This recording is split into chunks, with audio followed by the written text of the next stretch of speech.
Champions লিগের এবারের আসরে পুরো গ্রুপ পর্ব জুড়েই অনেকটা ধুঁকতে দেখা যায় ম্যানচেস্টার সিটিকে। পারফরমেন্স এতটাই দুর্বল ছিল যে শঙ্কা ছিল প্লে অফে খেলার নিশ্চয়তা নিয়েও। তবে শেষ রাউন্ডে এসে দারুণ এক জয়ে হাফ ছেড়ে বাঁচে গার্দিওলা শিষ্যরা।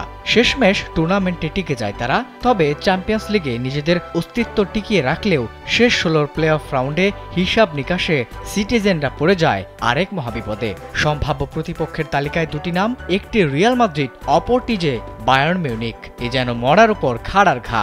শেষমেশ রিয়াল মাদ্রিদকেই নিজেদের প্রতিপক্ষ হিসেবে পেয়েছে হালান্ডরা। প্লে অফকে সামনে রেখে শুক্রবার অনুষ্ঠিত হয়ে গেল ড্র। তাতেই নিশ্চিত হয়েছে এই দুই দলের লড়াই।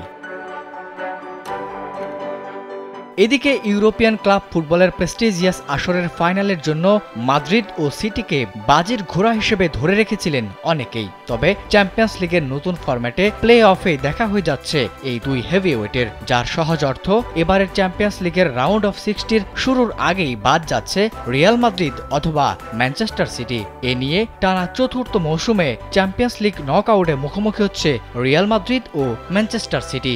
সর্বশেষ মৌসুমে কোয়ার্টার ফাইনালে সিটিকে হারিয়েছিল রিয়াল। গেল ৪ বছরে ইউরোপের সেরা মঞ্চে ম্যান সিটি ও রিয়াল মাদ্রিদ একে অপরের বিরুদ্ধে বারবার যুদ্ধ করেছে। ঠিক ১ বছর আগে কোয়ার্টার ফাইনালে মুখোমুখি হয়েছিল এই দুই দল, যেখানে রিয়াল মাদ্রিদ ট্রাইবেকারে জিতে ট্রফির পথে এগিয়ে গিয়েছিল এবং শেষমেশ শিরোপা জয় করেছিল বরুসিয়া ডর্টমুন্ডের বিপক্ষে। তবে তার আগের মৌসুমে ২০২৩ সালে সেমিফাইনালে রিয়ালের স্বপ্ন ভঙ্গ করে দিয়েছিল সিটি। ৫-১ গোলের বিধ্বংসী জয় তুলে নিয়ে ইন্টার মিলানকে হারিয়ে ঐতিহাসিক ট্রেবল জিতেছিল পেপ গার্দিওলার দল।